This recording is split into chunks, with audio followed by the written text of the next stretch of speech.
Alam nyo, ang pag-uusapan natin ngayon ay hindi lang basta isang lesson sa history.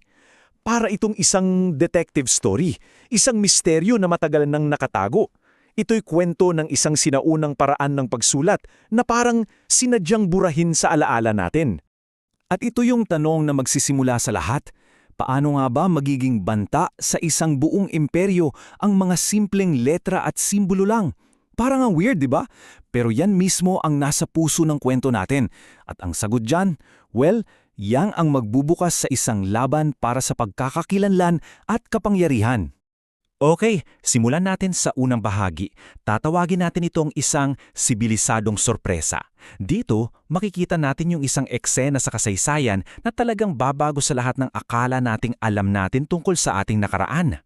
So, isipin nyo yung eksena. Tumaong yung mga barko ng mga Europeo. Dala-dala nila yung ideya na sila yung magdadala ng sibilisasyon sa atin. Pero, laking gulat nila. Ang nadatnan nila ay isang lipunan na hindi lang pala basta marunong bumasa at sumulat. Laganap ito. Ginagamit nila ang pagsulat sa tula, sa mga kasunduan, sa pang-araw-araw. Totally unexpected para sa kanila. At dito yung pinaka-importante. Kasi yung panulat na to na kilala natin ngayong bilang baybayin, hindi lang siya basta mga simbolo sa papel. Ito yung resibo. Ito yung matibay na ebidensya na bago pa man sila dumating, mayroon ng isang maunlad at, yes, sibilisadong bansa dito. So, paano natin napatunayan ang lahat ng ito? Dito na papasok yung pinakamatibay na ebidensya natin, ang palatandaan mula sa isang piraso ng tanso. Ang tinutukoy ko ay ang Laguna Copper Plate Inscription o LCI. Isipin nyo, isang maliit na piraso lang ito ng tanso na nahanap lang sa isang ilog. Pero yung laman nito, para kang nagbukas ng isang time capsule na naglalaman ng isang nawawalang chapter ng history natin. At ang pinaka-mind-blowing dito ay yung petsa. Ginawa itong dokumento noong 900 CE. Uulitin ko, 900.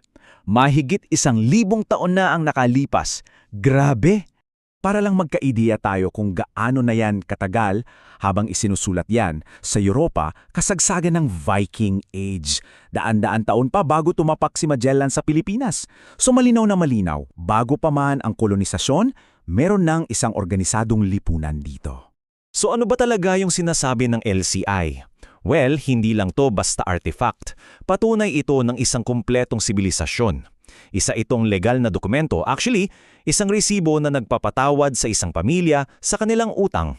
Ibig sabihin, mayroon na tayong komplikadong sistema ng pagsulat, organisadong legal system, konsepto ng utang at batas.